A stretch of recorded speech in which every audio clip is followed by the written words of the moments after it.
Now we're moving to our fifth plenary, our last plenary. In the last 4 plenaries, we now had talked about innovation in policies and strategy, on networking and partnership, on TVET teachers, trainers and learner engagement, and also on curricula. And now we move forward with our last plenary on enablers of TVET and skills innovation. And I would like to invite Professor Hubert Ertl. He's the Vice President and Director for Research at BIBB to moderate our session, and would like to call to the panel Boren Chakroun, the Director of Policy and Lifelong Learning Systems of UNESCO, Cesare Onestini, Director of European Training Foundation, Dana Carmen Bachmann, Head of Unit at the European Commission, Ina von Francius, Head of Division for Education of BMZ in Germany, and Milagros Lazo Castro, Technical Officer of ILO.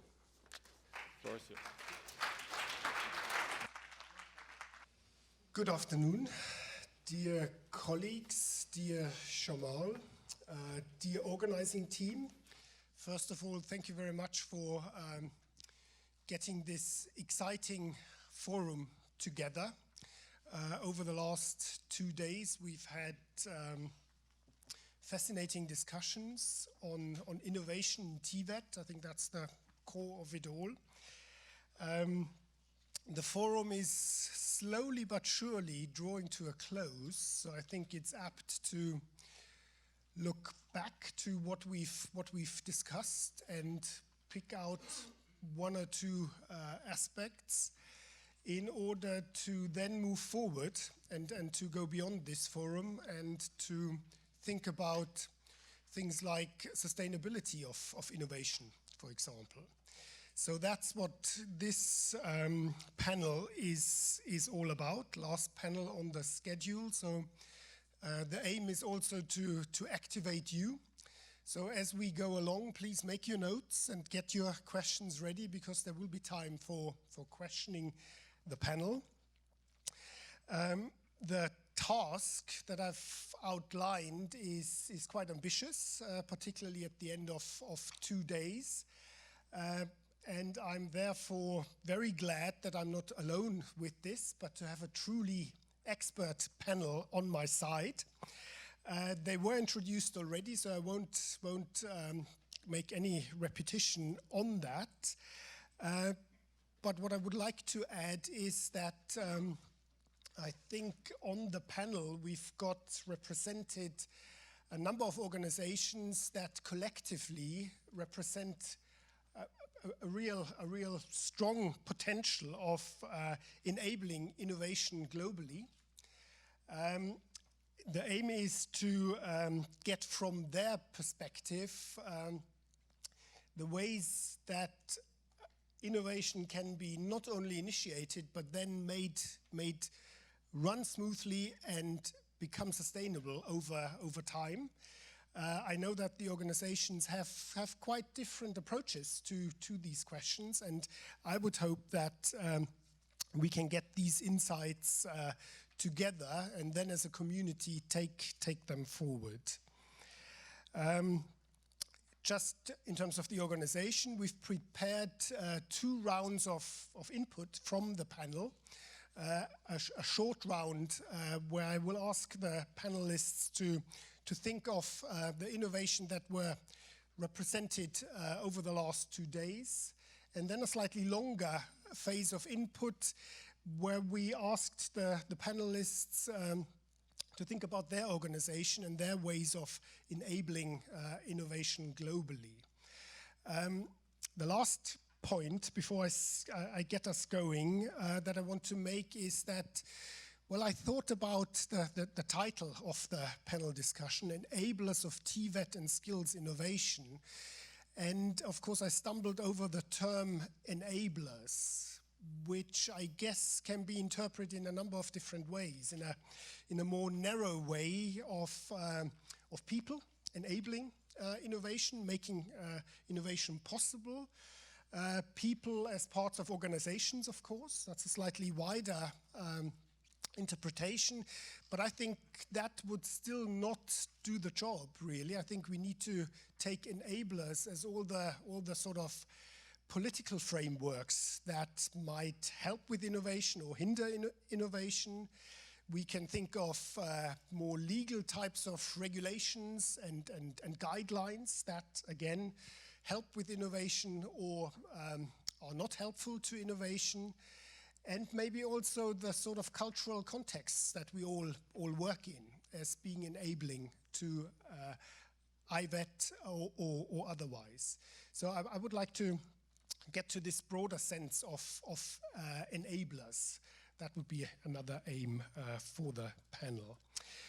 Okay, first round, I would like to invite panelists to think about the types of innovations, the range of innovation that we've seen over the last 2 days, and how they assess them from their expertise, from their standpoint, and also maybe thinking about the practices of their organization and the sort of attempts at their organizations. What kind of types of innovations might have not been represented here?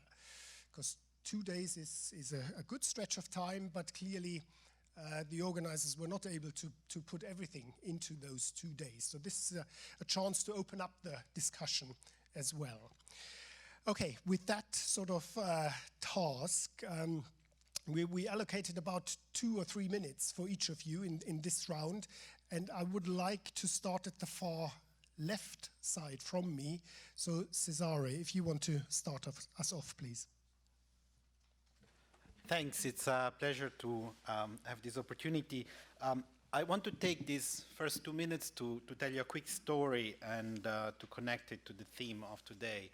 When I joined the European Commission in 1995, I was young, out of university, and I had the chance to join a much more experienced guy called Domenico Lenarduzzi, who was the director, who had set up Erasmus just a few years before.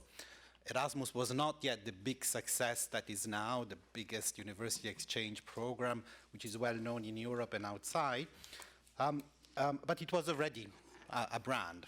And I remember working with Domenico, and I became his assistant. I worked with him for 6 years until his retirement. And I assumed, coming into this big institution, the European Commission, that they had a big plan, and they knew what they were doing, and that was exactly where they were going. And I discovered through him that no, in fact, when he had started with the idea, Erasmus was not really his personal idea, but some people around had been agitating for a number of years about university exchanges and little scholarships from Europe or so. He liked the idea. He took the idea, he brought it into, at the time we had the commission president was Mr. Delors. It's a commission that everybody remembers as visionary, and everybody said no, very bad idea. This is not for Europe. Europe is about, economic cooperation, single market. Students' mobility is for somebody else. It's for the member states. So he went to member states. Member states said, no, very bad idea. Some of them were federal, like Germany. Some of them were more centralized. But they all said, it's not your business, Europe. Stay out of this. It's for universities to do this. And, we don't really want you to come into this. So what did he do? He told me, he said, well, I went to find friends. And I got the friends because the idea was good. And I knew that the idea was transformative. And the idea would bring transformation to the universities of Europe. He found friends in some universities, some rectors, some individual professors who liked the idea. They started what became the Bologna process. That was the flanking instruments to get governments to also like the idea. They got a little network within the institution to get some seed money for the idea, and they connected immediately the idea to a vision. So the mobility was not just a nice program, but it was to get to a transformative idea. I say this because in the discussion today on innovation, I think sometimes we lose the focus of the fact that at the core of innovation, you need a good idea. You need an idea which is linked to a vision. You need an idea which is linked to a practice and how you're going to implement it, and you need an idea that then you push from the back, but you get others to also work with you. So I think some of the examples we had have all those elements, but at the beginning there is an idea, and I think there is a person, and for me personally this story is very Important because Domenico passed away last night, and it's a moment where I could think about that, and it really brings back the value of the person and the vision. Thank you very much. Shall we take it in this order? So Dana next, please. So, good afternoon, everyone. As I was introduced, I work at the European Commission, and we are together with a fantastic team in charge of working together with member states, but also outside EU, in promoting quality and inclusive vocational education training policies and provision.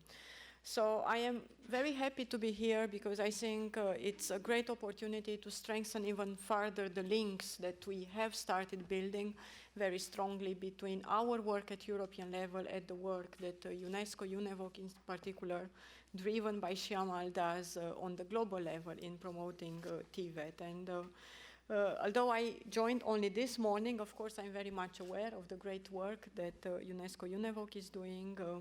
And what I find is quite striking from the discussion so far is the message of all of us being very united, even though we represent so many different VET systems, so many different economic and social contexts. And I found this very strong convergence that we are all here because we think that vocational education and training actually is key in responding to some of the most pressing societal needs. And we really believe in this kind of three-dimensional vocational education training, which is important for individual empowerment, for people themselves. It is important for our economies, but it's equally important for ensuring the sustainability of our societies. And looking at the marketplace, very good idea, already an innovation in how we organize conferences.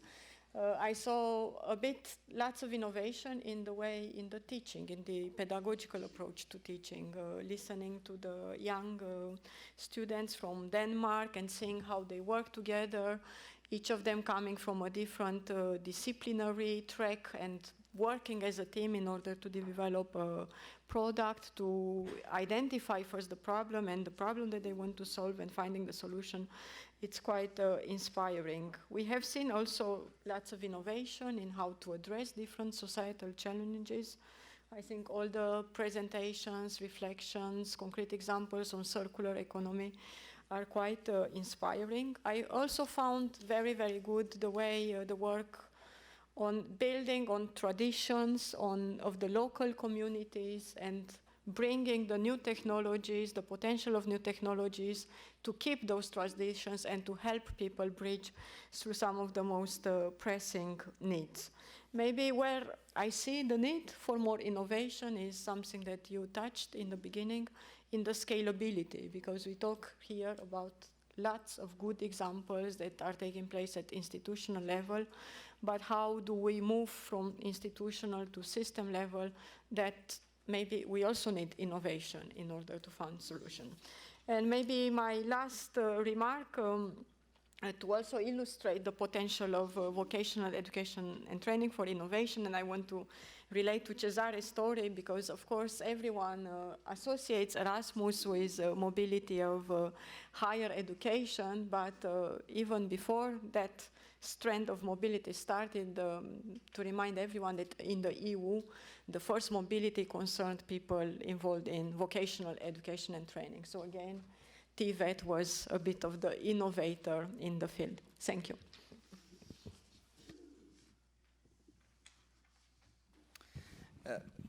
Good afternoon, and thank you, Hubert, for the introduction. I have made a presentation yesterday, so I would like to refer to something that I think we didn't discuss much, and it will be the thread between my short intervention and the longer one, which is 6 minutes. I think that we spoke a lot about the TVET institution innovation, more looking at how institutions are innovating in terms of skills development. We spoke much less about how companies can innovate in skills development. And taking that forward, I would like to refer to 3 major points that are critical here. The first one, no, this will be later. The first one is about the diversity of the private sector. Private sector is not homogeneous. It involves formal companies, international companies. It involves SMEs. It involves very small enterprises. It involves entrepreneurship that we have heard, for example, from our friends Laura and Aladdin. But it involves also informal sector and rural development. So looking at the skills innovation, we need to look at what can be done in the private sector, in addition to all the discussion we have had today, but looking also at the private sector from its diversity. And we know that companies, when they innovate on their product, on their processes, they also innovate in terms of the skills development, because they invest in skills, they redeploy skills, they may combine initial and continuing training, skills development, and they look at the human resource perspective from career management, etc. I think that element of the discussion didn't come, and it didn't come also on the marketplace. There were a few ideas on entrepreneurship which are important, but I think we need to reverse in a way also the perspective and look at what companies are doing. When they are innovating, what do they do? How they invest in skills development, and then how they build that link with the education and training and TVET institution, et cetera, et cetera. We have had very interesting examples there. So if we change a bit the perspective, that might give us a better understanding on what are the company's needs, what are the enablers in the skills innovation in companies, and how then a policy can intervene in terms of incentives, in terms of regulation, in terms of support, et cetera, et cetera. And I will come back to that in the 6 minutes. Thank you.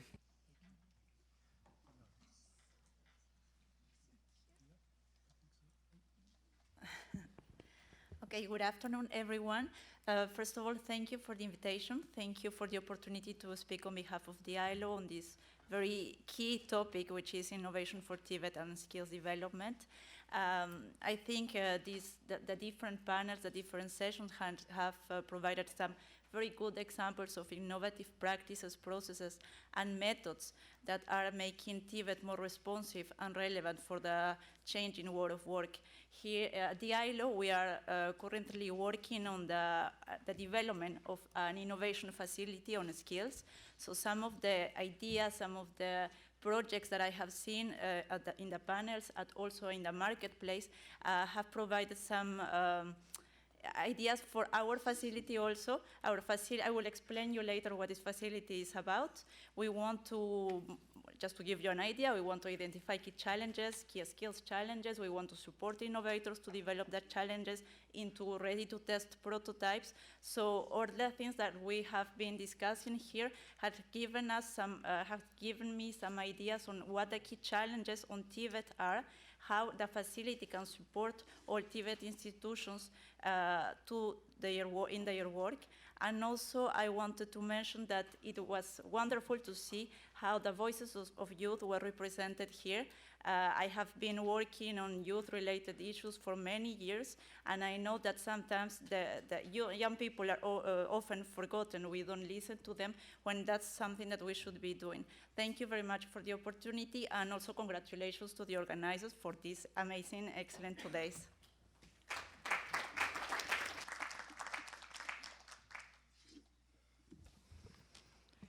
Thank you very much, Professor Ertl. Thank you very much, Jamal, for the invitation.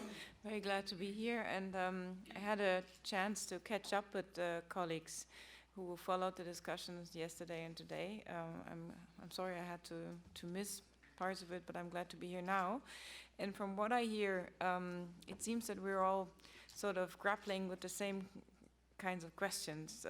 You remember we had a conference on the 1st of October on similar questions, like you are posing them now. We called it TVET for Future, and the main challenge that we are dealing with at the moment is how can we keep our TVET support and our cooperation on TVET relevant and fit for the future, so it can continue to play the central role it can have in terms of empowering people and then enabling them to shape their own future. And for that purpose, we need, of course, innovation, but for that purpose, we also need to make sure that we're thinking ahead of where innovation may lead us, both in terms of what are we teaching, but also in terms of how we're teaching. And to my surprise, our own internal review of our programs and support led to a couple of key questions that are very similar from what I learned from your discussions today. And one of them is the teacher and trainer qualification. We're always talking about digitalization and how requirements for job profiles will change drastically in the future.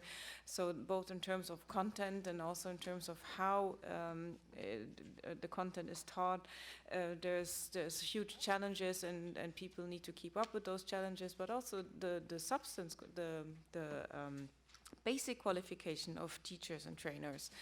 Where does it come from? How do we form our teachers? How do we qualify them, and to make sure they are fit for the purpose?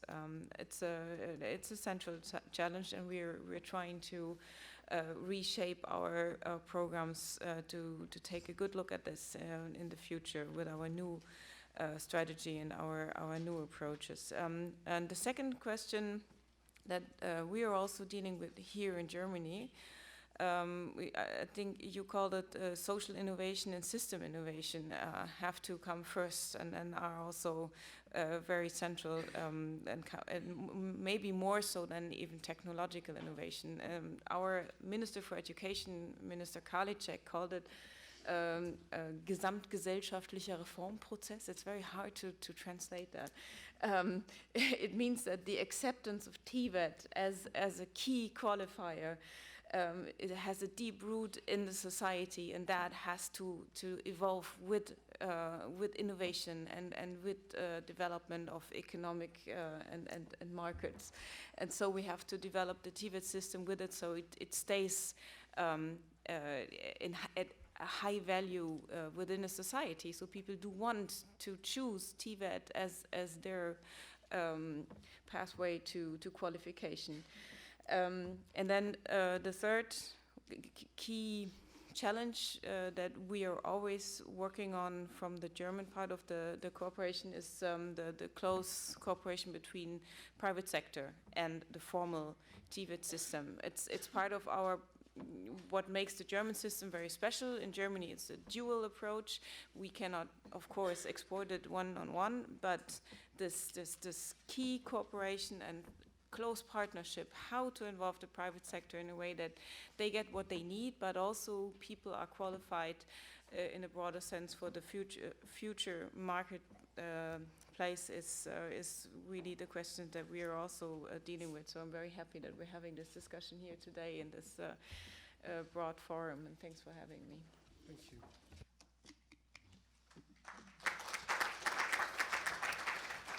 Thank you very much for these initial thoughts, initial insights. We're coming to the longer inputs now, and that's specifically from the perspective of your organization. And we gave the panelists some little tasks to address in their input. So we asked them about the types of innovations that their organizations support. We asked them about impact, how they establish impact of innovation, what indicators they use. And finally, we asked them about quality assurance and sustainability of innovation. I'm aware that in 7 minutes, you will not be able to address all of these points, but I hope you will get to some of them at least. I would like to take the inputs in the order that panelists are listed in your program.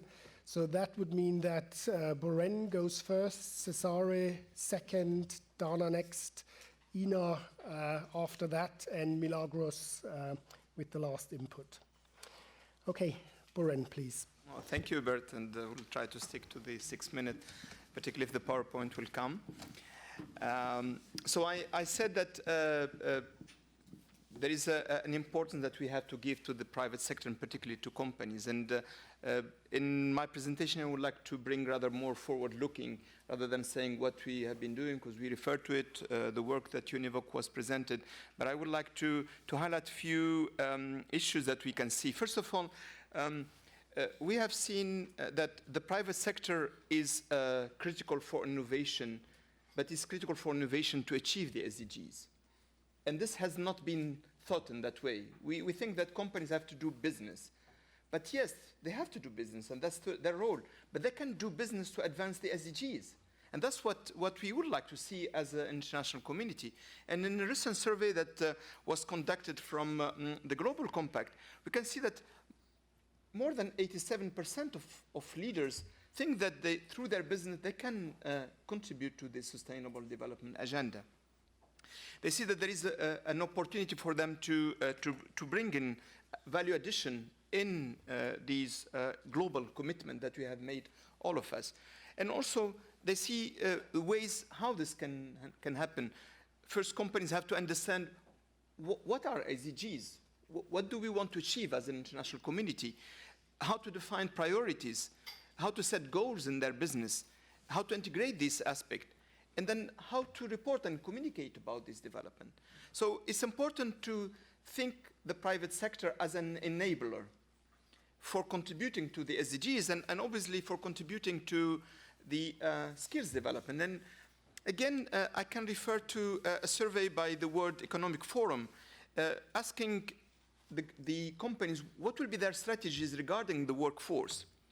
And you can see again that skills is an important aspect. But it's not only skills. You see, for example, mobility and job rotation as an important driver for skills development. Collaboration with companies.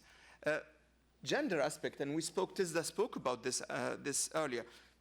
Mobility and foreign talent, apprenticeship, etc. So there are other strategies or strategies that the companies can take to be an enabling factor, an enabling agent, to use the term you are using, for the TVET and skills development.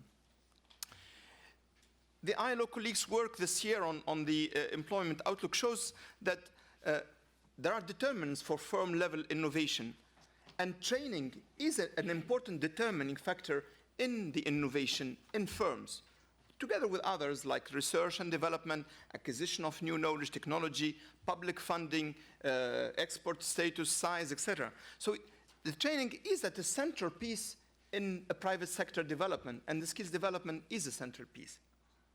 But in all this, there is one caveat, at least from the data that are coming from OECD member states, is that there is a mismatch between a development strategy, a product innovation and process innovation that companies have, and their training priorities.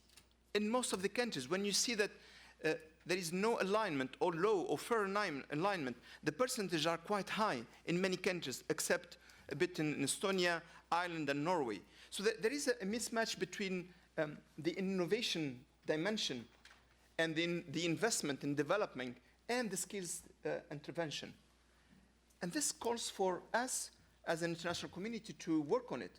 One is we have seen, for example, from CIMATEC, how you can bring this collaboration between research, industrial development, and skills development.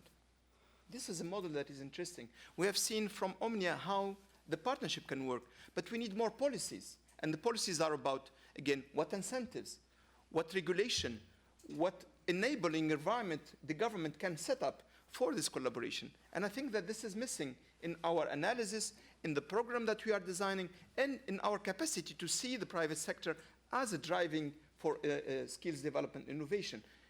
And it was missing from our debate today, and I think this will have to take it forward. Thank you, sir. Thank you very much. So strong focus on the private sector. So I'm sure we can discuss that further later on. But before we do that, Cesare, please, the view from ETF. Thank you. In the European Training Foundation, we spent a good part of the last year to define a new strategy. I'm happy to tell you we have one. We even have a poster about it. But I'm not going to tell you about the new strategy because you don't care about it. We care about it. But I want to tell you about what it's going to do and how innovation fits into that. I think that's the challenge. And if I connect to what Warren just said, I will bring a slightly different focus, which is the mandate of ETF. We are mandated to support countries outside of the EU to reform their education and training systems with a focus on VET. So by definition, we are external. By definition, we have to look at systems. And by definition, we want to look at reform and where things are going. And this only happens through a process of innovation. And ETF has just turned 25. So 25 years of experience means that, and some of you in this room have been part of this ETF experience in different ways, means that we have also seen a change in the way in which innovation is happening in the systems. I would say it's not surprising. You know, we have heard in these 2 days again how the world of training is changing. It's becoming more individualized, more modular, more flexible, permeable. The world of work is changing. So it's normal that the same drivers are also affecting the way in which innovation is happening. Innovation is not happening anymore through big centralized programs. It's not happening anymore only through big private-public partnerships, but it's also happening more fragmented, more individualized, more localized, much more contextual. So this poses a challenge because we need to find, identify this innovation, these new ideas, these good ideas, bring them to the attention of others, understand them, and then make them sustainable and bring them to a wider attention. Here, we need to change both the way in which we, as ETF, work. So when we go to discuss with public authorities, with regional authorities, with providers, with trainers or with social partners, they ask us, okay, what are the ideas that work? And that's where we have to change the way in which we find the ideas. Before we would go and say, oh, the ideas that works are European qualification framework, or are the work-based learning model, the dual system, the whatever system, so these are the ideas that work. And they're still very valid. But what's new is that innovation is also happening somewhere else. Within these systems, we need to go and see, okay, what is changing, what is happening? When we talk about, we just had a big conference on qualifications. Our qualifications experts from the 30+ countries we work with, they came together with some European representatives as well. So we had about 50 countries in the room. And the convergence of the conversation was about micro-credentials, was about flexible certification, was about blending of certifications. So it's good to have the frameworks, but the reality was that the concerns were different. And what was of most interest to the participants was that we had done a survey before of good practice. We had asked openly, you know, can you share with us what you think is a good practice? And we had 450 entries, so 450 good practice examples.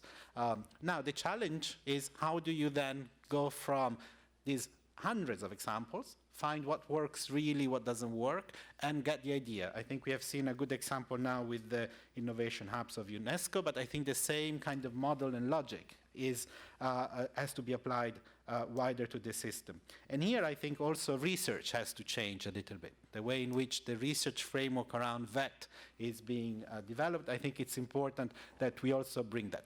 This is not the core of what we do in ETF, but we see that we also need to collect data a bit differently, start looking at how we complement, you know, official sets of data with more qualitative understanding of what's behind and what's working in some context.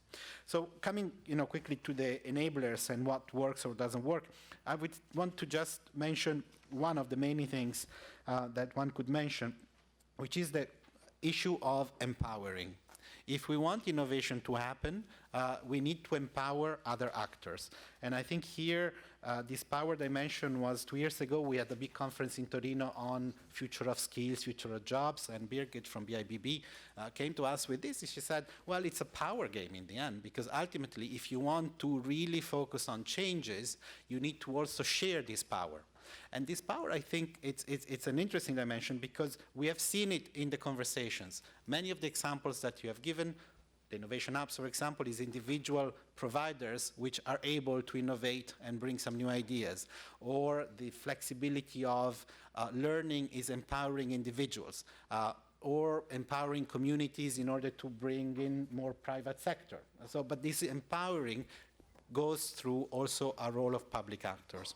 And that's where I want maybe to also rebalance the intervention of Boren, which is absolutely crucial, but to say there is still a role of public actors which have to create the conditions for empowering other actors, giving them the mandates to carry out a little space of innovation and reforms, and then we need to capture it and understand it and bring it to everybody's attention. So this is, I think, what I wanted to add, because sometimes from the various examples, it gets a bit lost. But this dimension, which is not the government making a big reform, but is the government or the public authority giving the space to others to innovate and giving the space to others to create these partnerships that work.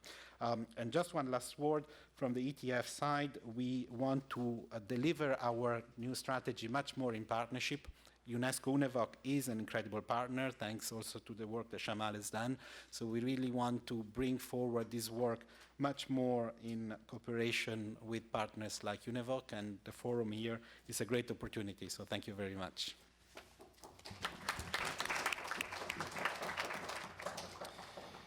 Thank you very much for this. The notion of empowering the private sector, but also the role of the public institutions in this is certainly a point to take forward. You are very disciplined on time so far, so I hope it continues like that, so thank you for that. Dana, please, the view from the European Commission. Yeah, so many thanks.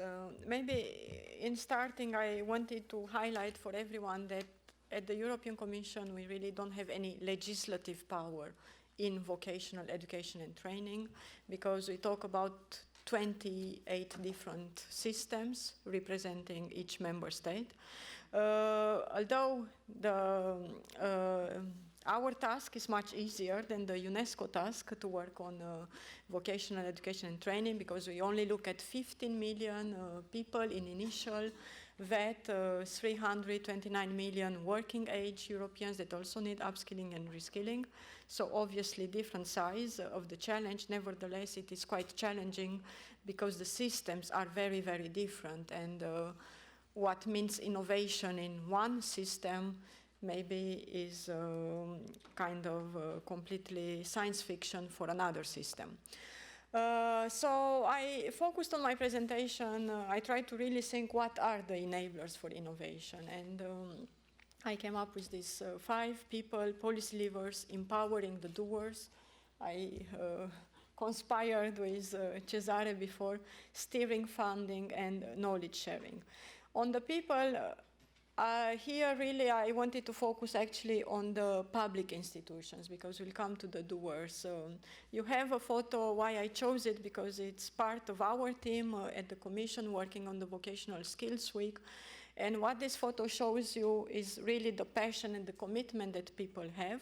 And that is because they don't sit in an ivory tower to do policy, because they go out there and they talk to all the key players involved in TVET, not only member states, not only unions, not only employers, organizations, but also teachers and trainers, concrete TVET institutions. They get lots of inspiration from visiting countries all over Europe, but also attending events like this. And that's quite important, and I think there is lots of space for public institutions to allow more innovation and to foster more creativity within their team. We are not there, but only if we foster it ourselves within the public sector, we can expect that it's replicated also farther down the stream.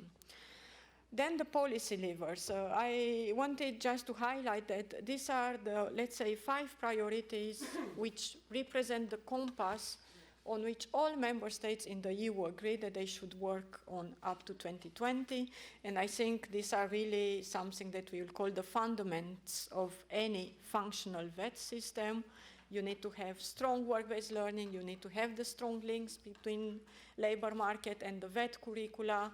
You need to make sure that your system doesn't end when your young learners get their qualification, but provides opportunities for lifelong development.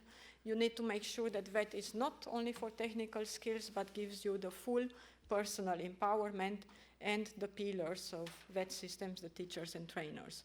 Nevertheless, we felt in a way that that is a bit rather business as usual when we describe the vision for VET.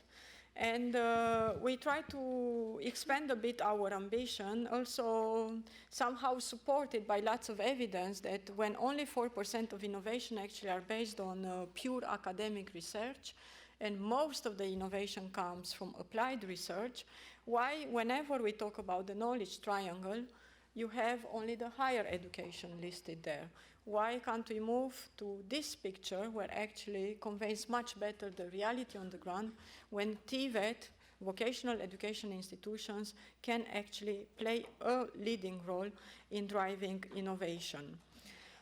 So that's how we started working on the concept of centers of vocational excellence, that we really are inspired a lot by the innovation hubs of UNESCO-UNEVOC, but also the skills ecosystem concept, where we see that VET institutions really at the center of their community, working in partnerships with all the other education training actors, but also with companies, public sectors, research, and individuals in order to respond to the needs of that community. We see them, these centers of vocational excellence, going beyond the business of usual, delivering people for the labor market, working around what we call 3 clusters of activities. One on teaching and learning, where we could push for more innovative curricula, more innovative teaching and training methodologies. We need to push VET maybe providing also highly skilled people, not only middle skilled people, putting VET higher up in the qualification framework. TVET institution provided other services besides training, like validation and guidance. Then a second strand of services linked to partnerships and cooperation, and going a bit beyond business education partnerships, but really having the TVET institution providing solutions to the technological challenges that small and medium-sized companies face in their environment, opening the door to new business models, to new production solutions, and so forth. And last but not least, the element of governance and funding, where we need really to push VET institution to look more into innovative and sustainable funding mechanisms. So for the centers of vocational excellence, the way we thought it's important for them to be successful is that they have this very, very strong connection to the local ecosystem, but at the same time that they come together on areas of shared interest with international platforms. And they could focus either on specific sectors, but most important, maybe also on specific societal challenges.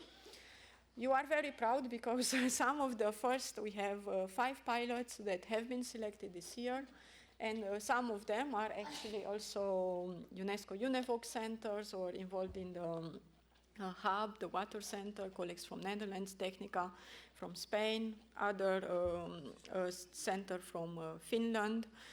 And we planned to mainstream that a lot. So that's a bit for the policy levers. Empowering the doers, the third enabling, it's what Cesare also mentioned, is that we need to find really the role models in all the different actors, in teachers, trainers, learners, companies, different size of companies, different sectors, researchers, international organization, and they bring inspiration and power to the others.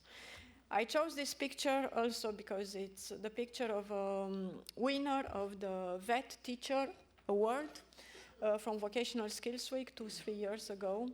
And it's a teacher from Greece that has so much passion when she talks about her profession. I think if you witness some of her speeches, you have tears in your eyes. And she's a teacher that actually has a very difficult role because she only gets people coming to her school that didn't make it to higher education because they were not good for higher education, or this is they are told.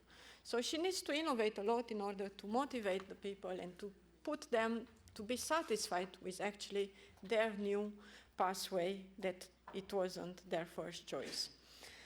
Then, last but not least, maybe just a bit on the funding. We talk a lot that indeed funding is important, but most important are the ideas. And we have many different funding mechanisms at European level, both for supporting VET in Europe, beyond Europe. And the good news for the new program, Erasmus program, is that we will finally open the international dimension, but also that we want to mainstream the support for the Center of Vocational Excellence. Meanwhile, there is an ongoing call with deadline in February, just to alert everyone who might be interested. And my last point is on knowledge sharing. No matter which knowledge is produced by which institution, you have here something that Commission produced. You have here something that ETF complemented. The Joint Research Center of Commission, the UNESCO-UNEVOC. It's important that this knowledge is shared, that we provide the right platform, that the information reaches all those that can make best use of it. And my last point, I really wanted to end with a quote in terms of what could be the enablers for innovation. And I think in both Confucius, so really all the thinker, or Da Vinci, which is in a way the symbol of vocational education and training in Europe, the key message is that knowledge is not enough. We need to apply, and we need to do something with the knowledge that we have in order to innovate. Thank you.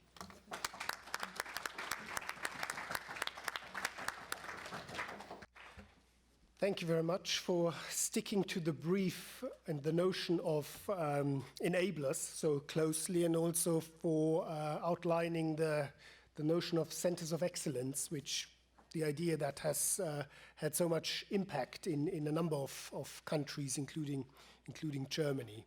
So I'm sure we'll come back to some of those points. Next, the perception of BMZ here in Germany. Ina von Francius, please.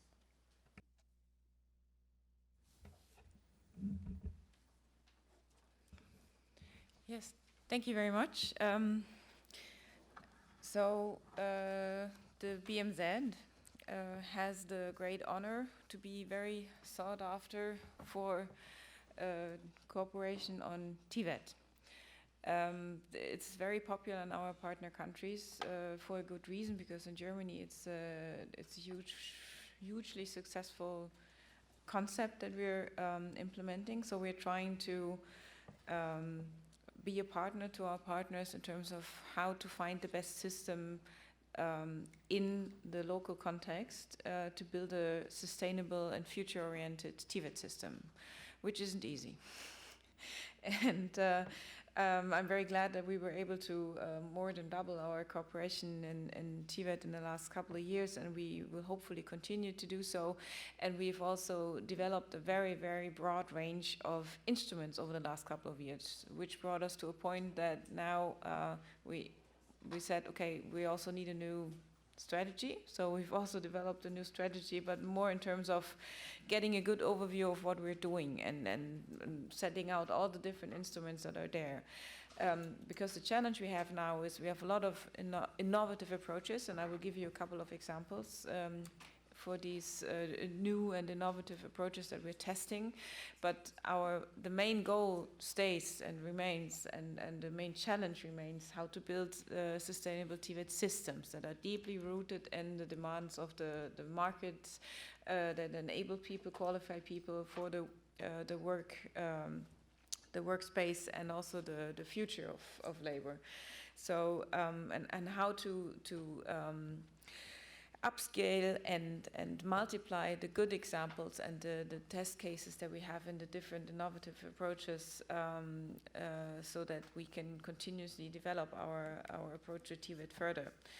I will give you, I think it's 3 examples. Which button do I need to push this? Ah, the big one, that's good. So, one program that that we're very fond of, and I'm sure maybe you've heard of it, it's called eSkills for Girls. We launched it under the German presidency of G20 presidency in 2017. And the objective was based on an analysis which clearly showed that the access to digital skills and also to online services for girls and women was lacking behind dramatically. And the analysis was also, if you enable skills in women digitally, they can be a very, very strong power source and multiplier source. So that's why we set up the program, eSkills for Girls. And we're implementing it in our partner countries. We're trying to beef up every TVET and our education programs with a special focus on e-skills on girls. So that's been quite successful so far, and we're very happy to continue with this program. Then we have another one that is focusing also on access to information. It's called Africa Cloud. I think it has changed its name by now. It's continuously evolving. I think it's called Atingi now. It's supposed to be an online learning platform where we just, we try to put everything that's available in terms of skills development, information, learning in a platform that should be accessible to each and everyone. Also in terms of easy access, simplified access, cater to the different needs and requirements, and also to the different skills levels. It's a very ambitious and broad target, so we're building up from small to larger, and it's also in the very early learning stages, but the idea is clear that we want to make accessible what is accessible online, and pursuing different possibilities with that. Then we have a new special initiative.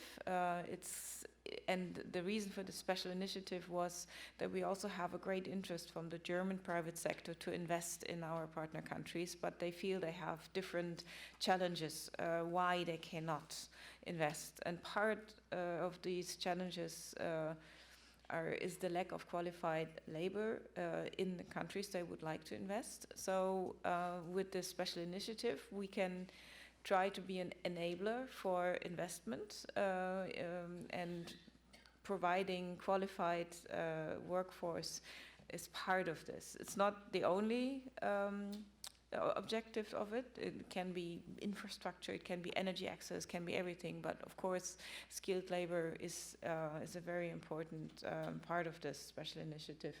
And there again, we also then have to work on how to link those very specialized qualifications to the broader TVET system, so that the people that we put into jobs are also qualified for the broader labor market then in the future.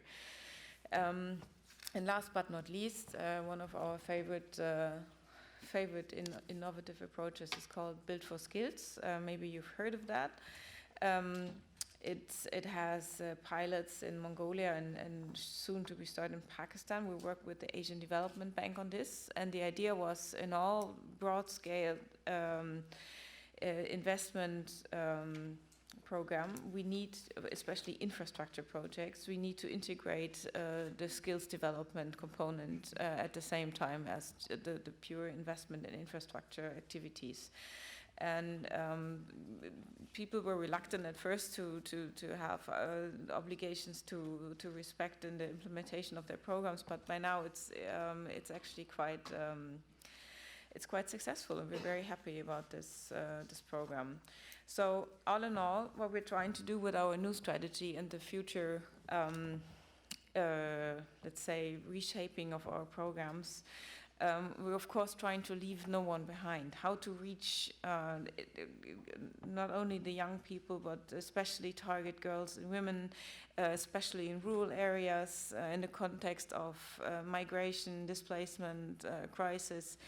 These are very special challenges. Then we have another challenge that we also discussed at the beginning of the year, that's the informal market. in many of our partner countries, the informal economy is the biggest employment opportunity, and how to bridge that gap between the formal TVET systems and the prior qualifications and acquired skills people have, and turn this into a qualification they can also use in the formal economy. So we want to become more inclusive with our programs and more targeted to disadvantaged groups. We want to, of course, emphasize especially qualification of girls and women, support lifelong learning, and enhance the digital qualifications and harness the potential that lies in digitalization. And we want to continue our very successful and well-approved partnership with the private sector also in our partner countries. I think I'll leave it at that for the time being, and happy to answer questions you might have. Thank you.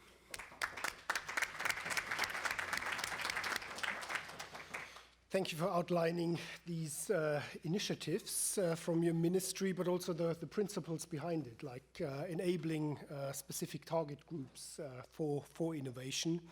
I'm sure we'll discuss some of those principles as well. Milagros, I know that the ILO has been very active in this area, so I'm looking forward to your input.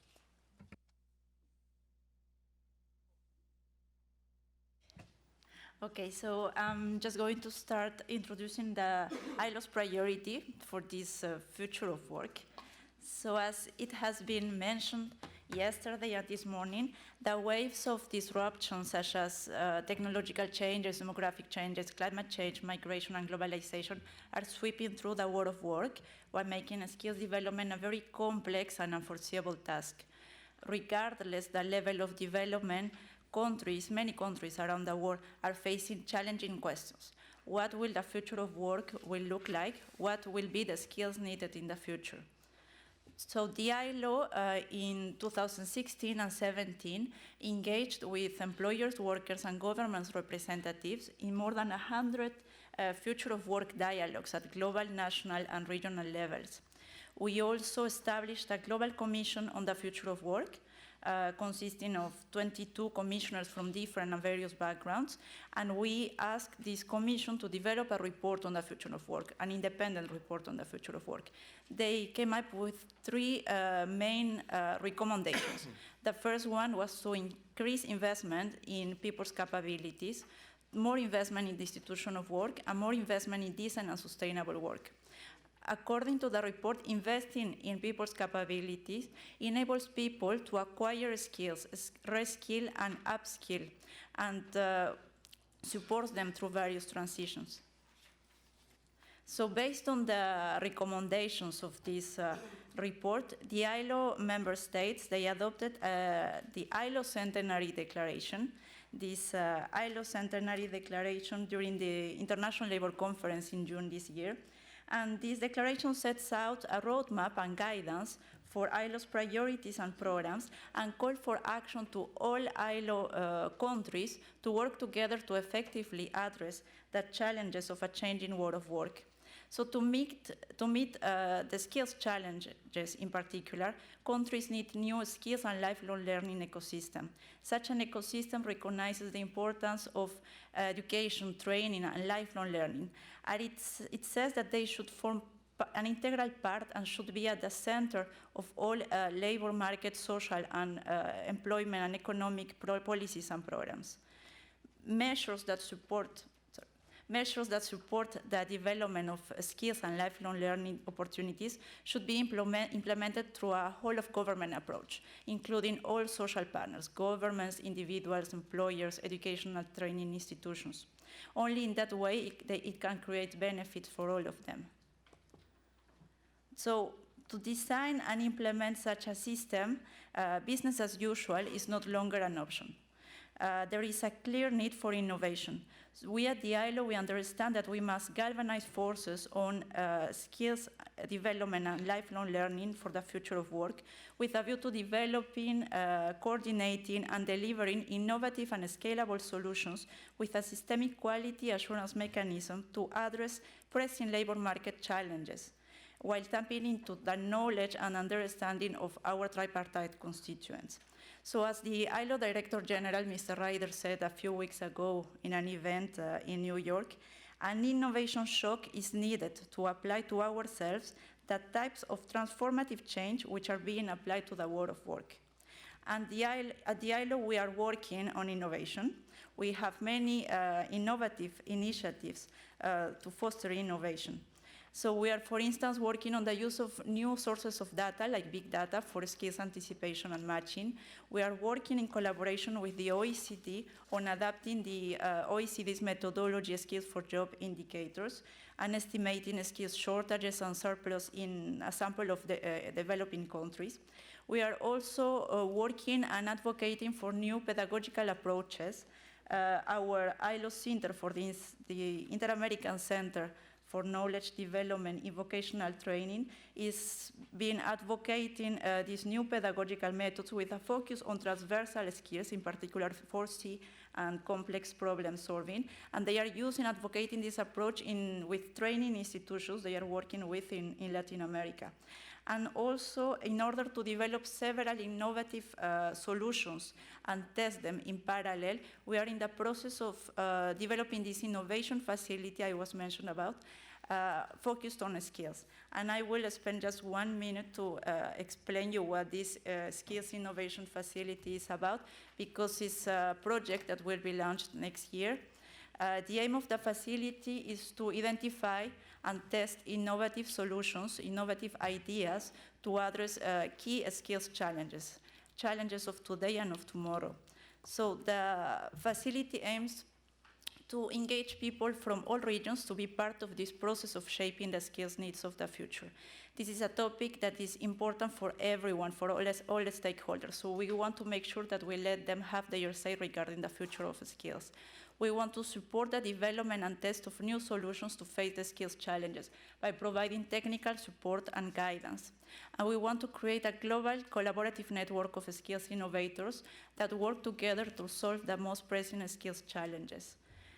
This facility has a 5-stage approach, which focuses on identifying skills challenges in different countries, sourcing for new ideas and solutions, providing technical support to prototype the solutions and to test these prototypes on the ground with national stakeholders, and also to provide, to give the opportunity to share knowledge and to build a network of innovators. I won't go into details. You can find more information in our website, but this facility will have 3 main initiatives. The first one is what we call challenge calls. These are open calls to individuals and organizations from all regions to provide ideas and solutions to challenges that national stakeholders will identify. We will have innovation labs, which are 6-month programs, kind of accelerators where we will provide technical support, financial support, and access to skills experts so that innovators can develop their ideas into ready-to-test prototypes. And we will have these innovation connections, this global network of innovators. We want to share knowledge. We want to share update content and information to them to build their capacity to play a key role in producing and fostering innovation. And we want to encourage sharing and learning around innovation and skills for lifelong learning. So we know that innovation is not something that can be done by just one actor working in isolation. That is why we are working, we want to build this innovation ecosystem with different partners at national, regional, international levels, with UNESCO-UNEVOC, of course. We want to make sure that we work together, and I think this is one of the enablers of innovation, an innovation ecosystem, because there is an expression, a proverb that says, it takes a village to raise a child. Well, I can tell you that it takes an ecosystem to scale an innovation. Thank you.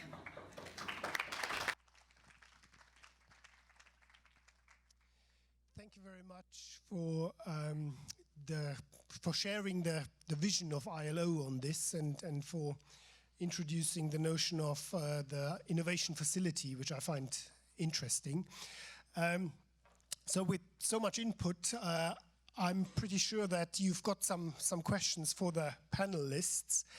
And while you get them ready, I would like to express my surprise that the panelists didn't use or didn't refer to the role of technology a bit more. I mean, it was there, e-skills for girls and so on. But sometimes at these events where innovation takes a central role, it's quite a lot and maybe too much about technology. Also in the sense of technology being the bright idea in many cases. You've got a new technological possibility and that's sparking something bigger, but sometimes it's not sparking very much at all, actually. So I don't mean technology in that sense, but more in the sense of, can technology be the enabler of innovation and also help us to secure sustainability of innovation? So I wonder whether you've got any thoughts of about the role of technology in your organization's approach to innovation. Is there anyone who wants to respond to that? Cesare, you look ready to go. Yes, I won't give you a full answer because I think others have more elements.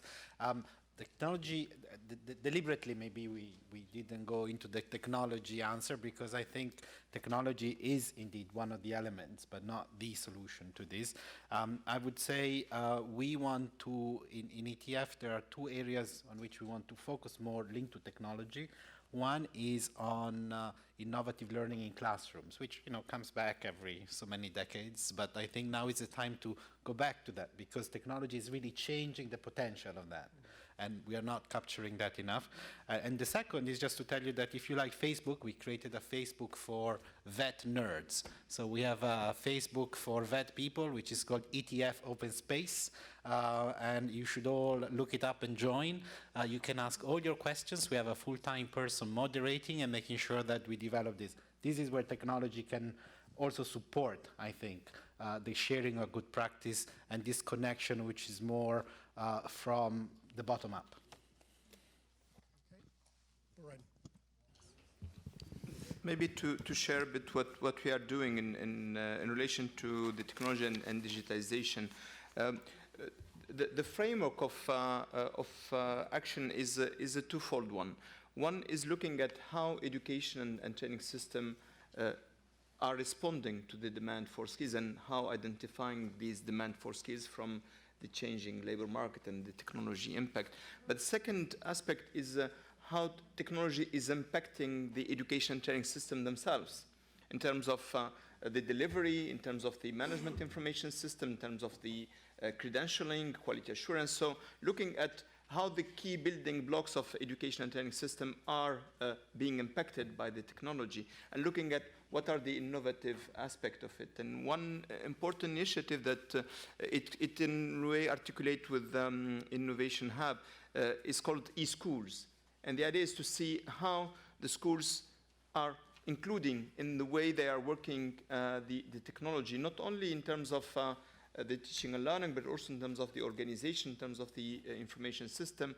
And we see at least two trends. One, top-down approach, where governments decide to create or to support e-schools, and it goes from the government to the schools, and other initiatives that are bottom-up, where the schools are taking initiative and taken to the system.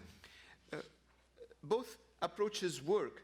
What didn't work well is the capacities of the teachers has been one of the weakest aspects of it. Investing in teachers, not just to put a tablet in the hands of the kids or of the learners, but to enable the teachers to facilitate that teaching and learning process. We have noted a lot of gaps in terms of the teaching and the teachers' capacities, and this is an area where we will continue investing as well. Thank you. Well, that sounds like a very familiar story, speaking from a German point of view.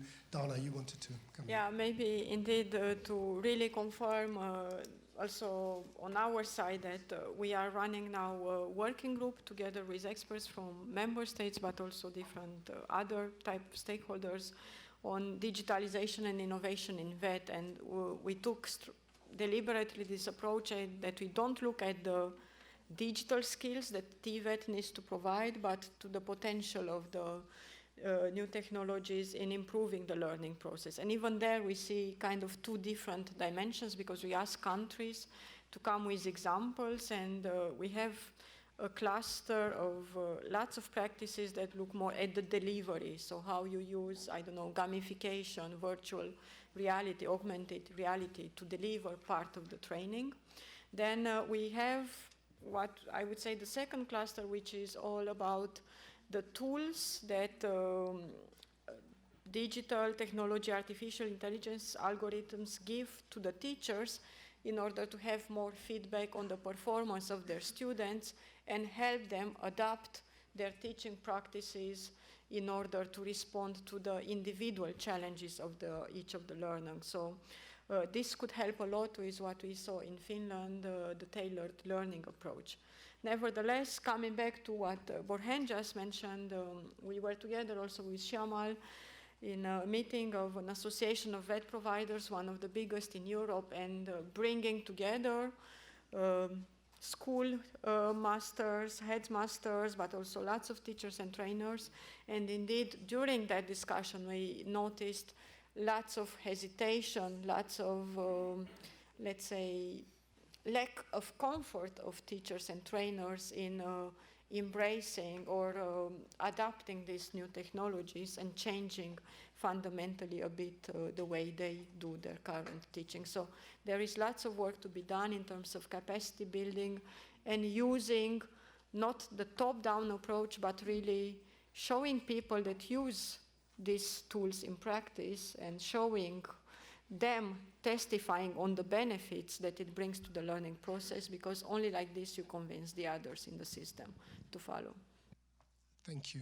Milagros, you wanted to come in. Yes, so I just wanted to say that technology, I believe, is just a tool for innovation. I was talking to a colleague who is a skills specialist on social inclusion, and we were talking about that topic, a potential topic for our challenge call. And I asked her, what do you think about technology, the use of technology for skills development? And she told me, yes, it's interesting, but for instance, where I work, in the countries where I work, the problem for young people to access some training programs is not, it won't be solved just with a new technology, with a new app. It's really the mindset, the people, how they think, how they think that has to change first. So the behaviors of the people, why we want to go to a TVET institution, why we want to go to a training program. The image of TVET, for instance, has to change first, and the technology can go there just as a tool to facilitate the access to TVET. Thank you. I would like to open it to the floor now. So we've got the first question here. Hello, my name is Kelly Shiohira. I'm from a nonprofit organization in South Africa called JET Education Services. I would just like to first say that I'm very grateful for the opportunity to be here and to ask this question to such a high-level panel. So thank you for that. And I would secondly like to say that Borhen scared me deeply yesterday with his opening presentation, but also inspired me with his call that we need to work harder. So it's in that spirit that I'm asking this question. Africa needs 20 million jobs per year in order to capitalize on what is often called the youth dividend. There are, at the same time, deep concerns, even over the growing economies in South Africa, over jobless growth, where productivity is no longer tightly correlated with job growth. And in this conference, we have talked a lot about responding to the existing demands of the labor market, improving TVET education, innovating in TVET, improving skills provision, and we focused heavily on entrepreneurship. And I do believe that entrepreneurship is one channel which can help, but it's not open to everybody. I recently read an op-ed that resonated deeply with me. And the title was, entrepreneurs are rich kids with nothing to lose. And I thought, that's so true, like in so many cases. I think it's not always true, but entrepreneurship isn't open to everybody. You have to have access to certain channels of funding or incubation, which are just not open to the communities I work in. So my question is, what about demand? What can we as the international community do to encourage demand for this intermediate skilled labor produced by TVET, and specifically help kind of the underserved populations? Okay. Thanks. Yeah, that's at least one question, I think. I would collect a few and then give it to the panel. There's a second one over here, please. Well, thank you very much. My name is Ertl. I've been working as a consultant on innovation in TVET here at UNEVOC. And I have a question that it's almost as a provocation or something like this. We have been facing this demand for TVET institutions to start developing research and development, which is something that it's not traditionally offered by TVET systems. When we see, for example, the case of Germany, there is an extremely traditional system. Vocational education, vocational schools do not offer research and development. And, but you, Dana, for example, you mentioned the possibility of having, instead of having a triple helix model, which is extremely focused on the universities, that we can also include TVET institutions in this system. And this would also change the functions of TVET institutions in a society. So my question is, how is it possible to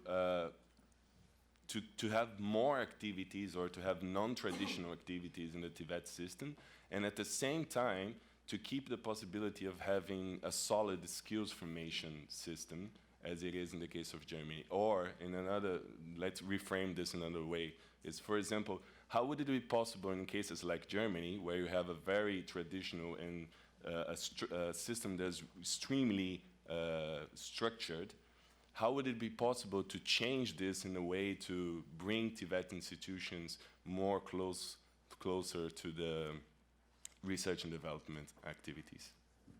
Okay, thank you. There was a question over here and then in the front, and that will conclude this round of questions. Okay, I'm Hubert again from Seychelles. Now, from this morning, from the presenters, we've heard words such as self-esteem, skills for all, no one left behind, and also there was this issue about STEM, just to bring in the picture. And just now, from the panel, we heard about qualifications for all. And IL also put forward that from the conference, they declared that they want to promote acquisition of skills and qualifications. Now, my question is, how do, from this forum, the title is Advancing Learning, how do we match qualifications with the learning that we are providing? Now, to put it, give an example, today, we may offering a program of training, but that particular learner, let's say bricklaying, is skillful in bricklaying, but the qualification to be offered requires the person to acquire the STEM, the science, or whatever. And that person probably cannot do that, but has the skills.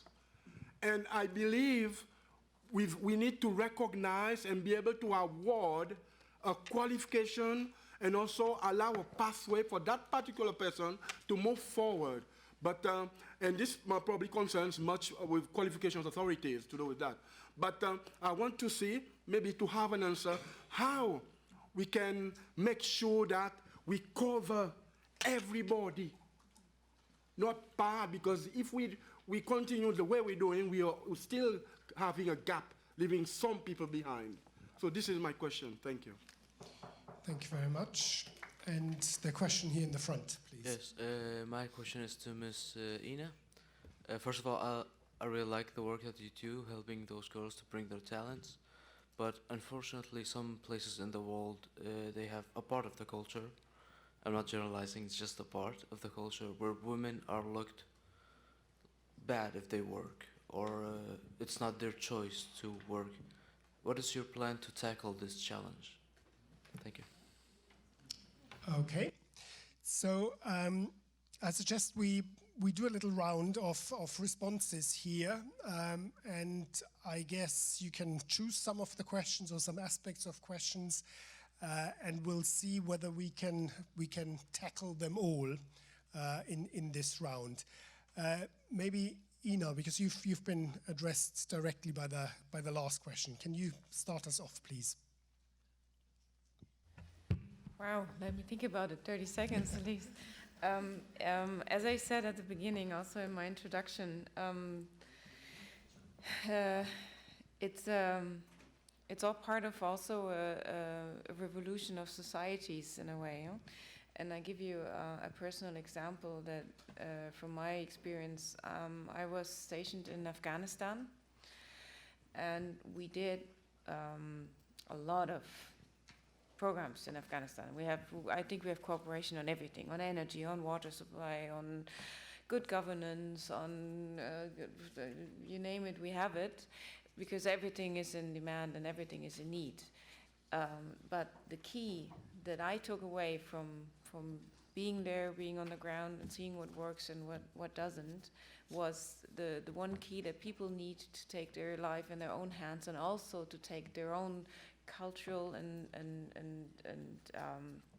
how to say that, society development into their own hands is education. It is education, and it takes generations. It takes 1, 2, 3 generations to build, and it is especially the mothers. Educate the mothers so they can educate their children as a first step, and then go from there. And it is super challenging, and it is very complex, and we do not want to impose any values that are not inherent in the partner countries we work with. But I do firmly believe that education is the key to everything, and especially for girls and women, and the system of lifelong learning, and make that accessible, and then see where it goes. That would be my first answer. Of course. There's also the challenge of some girls are not getting the chance to go to institutions to get the education. How do we get those girls to get this chance? What is the plan for this one? So maybe we broaden it out at this point, but it's a relevant question that you're asking, and I open it to the other panelists to respond to questions that were asked. Who wants to? Boren, please. I was planning to come to the economic aspect because I think it's very important, but I would like to take the inclusion aspect, which is critical. There are 2 elements that are critical here, is access to education, and how the systems are enabling that right to education.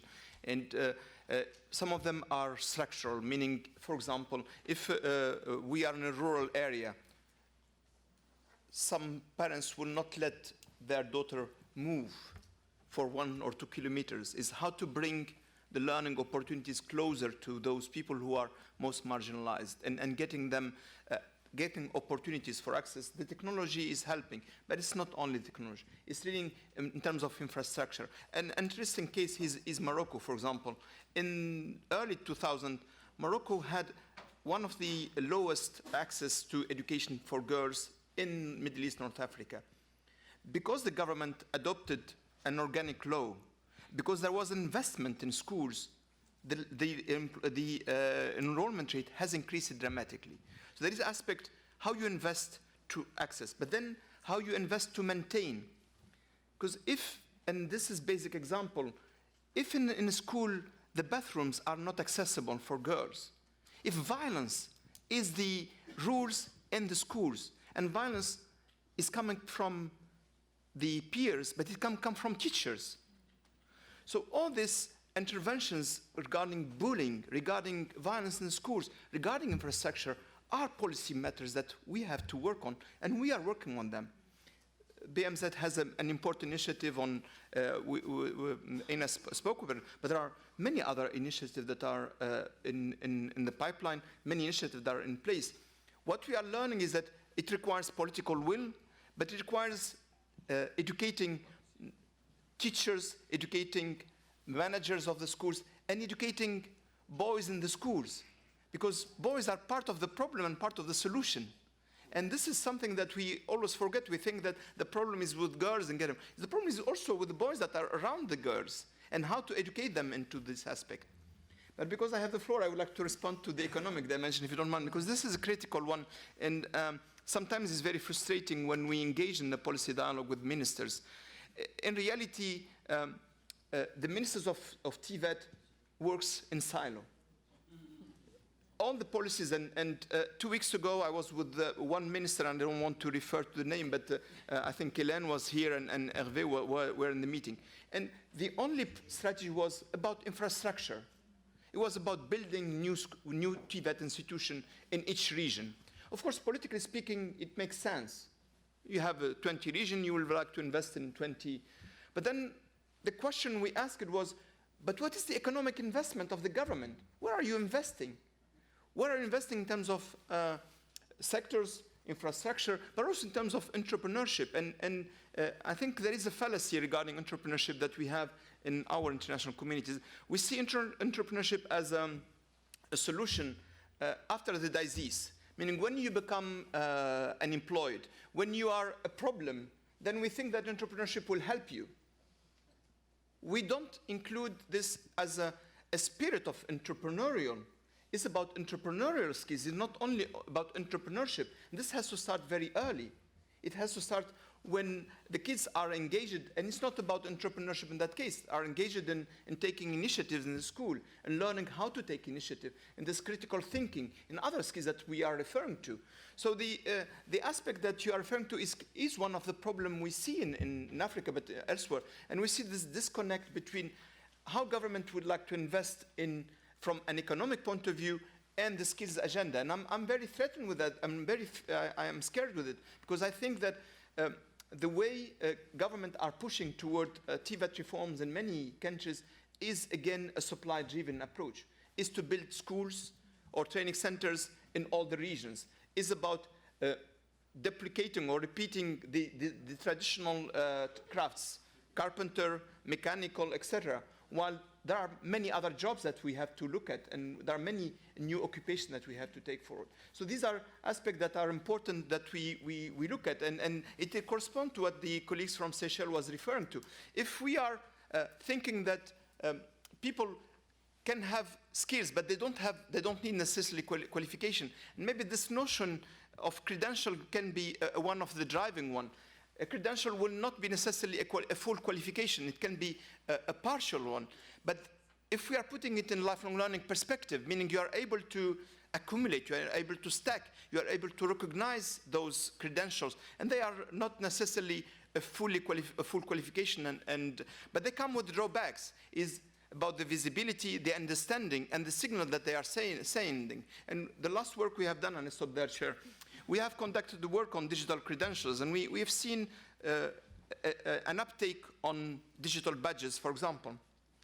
There is an uptake, but we didn't find empirical evidence that the labor market is valuing those badges and digital credentials. Maybe because it's a new phenomena, but second, because they don't entail the signals that the labor market is looking for. So we need to be careful with this tension that we are facing. Thank you. Thank you for covering pretty much everything that was said, so and very eloquently connecting them as well. So that's very good. I've got Dana with a response, and I'm getting the sign. Oh yeah, and maybe some others as well. And I'm getting the sign that time is up. So we need to wrap up soon. But Dana, please. Maybe quickly, 2 remarks on entrepreneurship.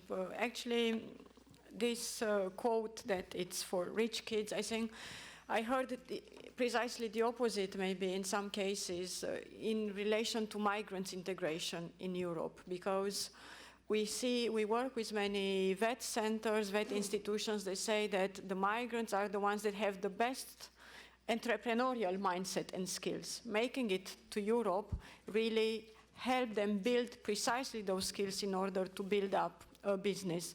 And there are many, many TVET centers that actually try to build on that potential of migrants arriving here to push them into entrepreneurial activities.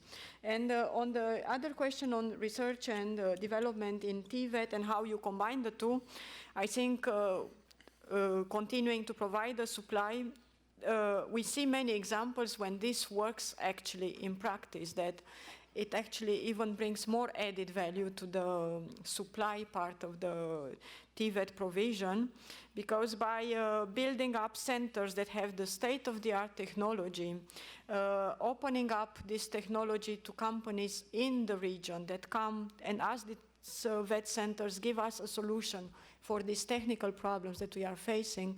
Actually, it's part of the learning projects for the teachers and for the learners themselves. So we would like to see much more of these practices spreading out across the EU. We know, of course, there are lots of different systems with different levels of rigidity, but from what we understand also, Germany is moving a lot in the direction of innovation in VET, and you are running a similar project in VET, if I know more, but colleagues from the German Ministry of Education could complement. That's it on my side. Thank you very much. I think we need to wrap up.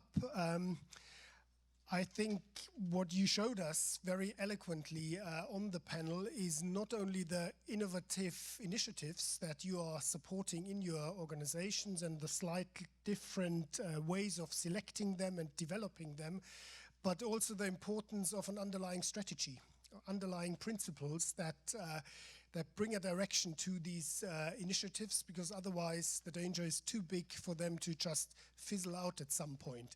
So thank you for all of those insights, and thank you for your questions. Thank you.